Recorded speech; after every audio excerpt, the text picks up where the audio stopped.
Ngayong araw guys, ito nga pala yung mga nahuli namin sa paglalambat guys namin dito sa ating mga mangroves. At grabe guys, dito na rin kami nagluto sa gilid lang nito. At napakasarap nga pala guys na niluto namin. Ginataang isda at mga hipon nga pala guys yan. Kaya dito na rin guys kami nag-food trip kasama ang mga tropa.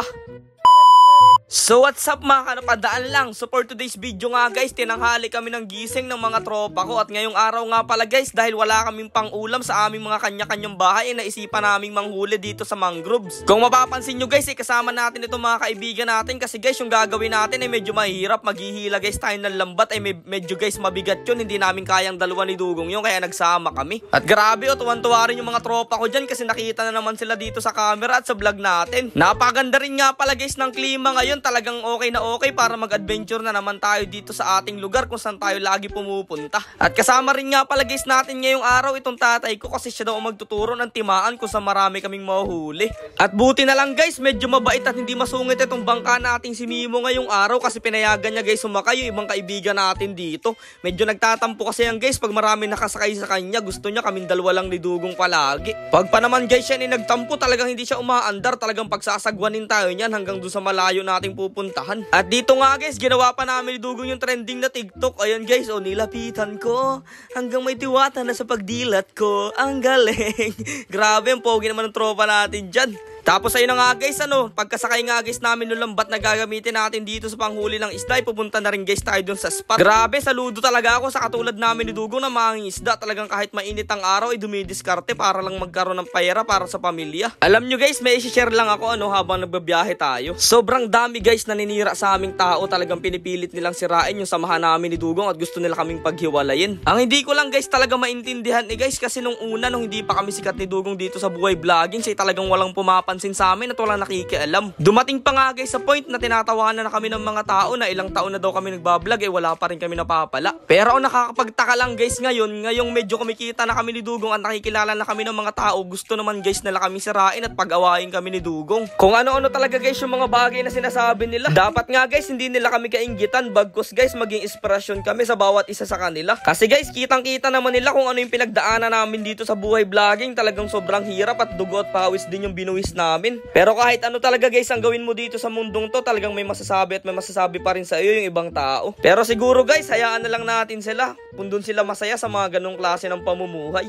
Pero alam ko naman guys na sobrang dami pa rin nating mga solid na supporters dyan. Kaya kung isa ka guys solid na supporters sa amin, ayan, paki-comment naman sa baba ng heart. Tapos napadaan lang channel. Ayaw ko sana guys haluan ng negativity tong vlog na to, pero talagang kailangan kong ilabas at kailangan sabihin ko sa inyo kasi guys napupuno na dito sa dibdib ko, baka hindi ko nakayanin. Pero ayun guys, balik muna tayo dito sa pagbablog namin at nakarating na nga pala guys tayo dito sa spot kung saan tayo manghuhuli ng isda. Ito nga pala guys, klase ng panghuhuli natin ng isda, hindi talaga guys ito madaling gawin at napakahirap talaga nito. Kasi guys, bukod sa napakahirap higitin itong mga lambat dito sa ilalim ng tubig, talaga naman guys medyo may agos rin na pasalubong sa atin. At ang pinaka nakakatakot guys sa lahat, yung tatapakan mo dun sa ilalim ng putik, hindi mo alam guys kung may talaba o kung may anong malalang isda ba dun sa ilalim. Pero kung titingnan nyo guys, mukhang madali lang ito para sa amin kasi nga guys, dito kami lumaki at sanay kami sa mga ganitong gawain. Habang hinihigit nga guys namin yung lambat dito kasama yung mga tropa ko nagtatawanan kami kasi guys bumabalik yung mga alaala simula pa lang nung pagkabata kami, yung mga nakakatawang nangyari. At nung medyo matagal na nga guys namin hinihigit itong lambat ay naisipan na rin muna naming pandawin o saklitin ito dito sa may gilid lang. Medyo mag-iingat nga lang pala guys tayo dito sa pagkapit sa mga lambat kasi guys meron dito mga samaral na napakasakit talagang makatinik. Sino guys nakaranas sa inyong matinik dyan ng samaral? Paki-comment naman dyan sa baba. Habang hinihigit nga guys namin yung mga lambat dito ay umaasa kami na sana kahit papano may nahuli kami kasi guys napakapagod higitin itong lambat na to.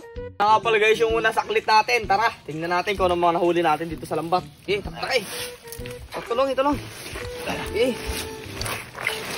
Yes. Uy. Ang laking palo. Yun. Ang laki. Ang laki guys. Alam nyo kung ano ito. Ang laking butiti.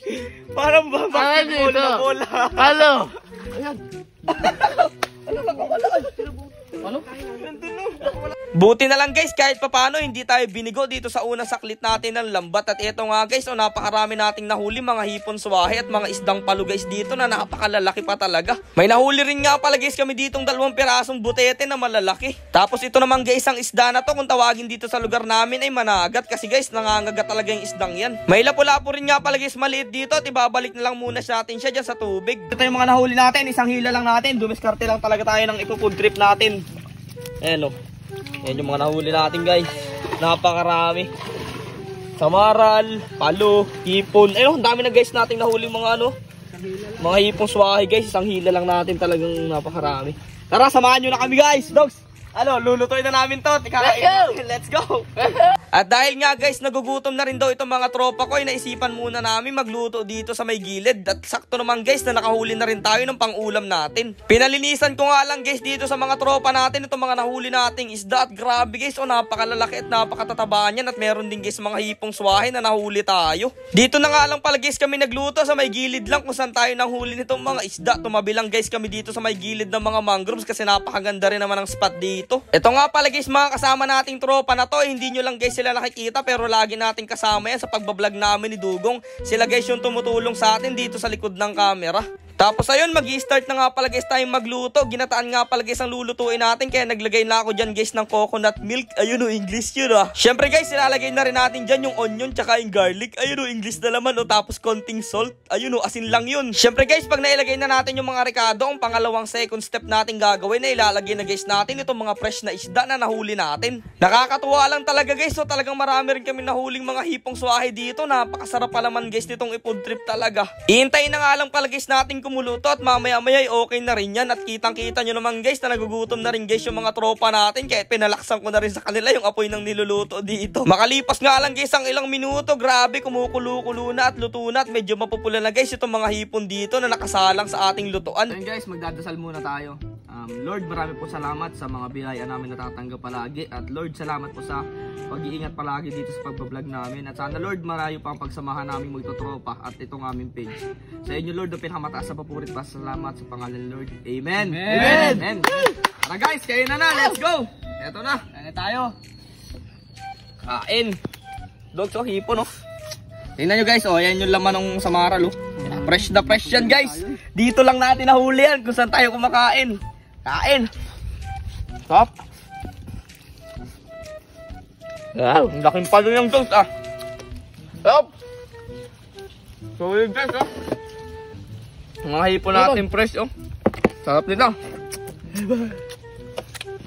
Una mo yung mga tropa natin dito sa kabilang gilid Mumupod trip na rin talaga guys. Okay. Stop. Stop. At kung na-miss nyo nga guys kami ngayong araw kasi 2 days kaming walang upload, ay pakishare naman guys sana itong video na to, malaking tulong sa amin yun. Kaya paano guys, hanggang dito na lang muna. Kita-kits na lang ulit tayo bukas, let's go! Salamat sa panonood guys.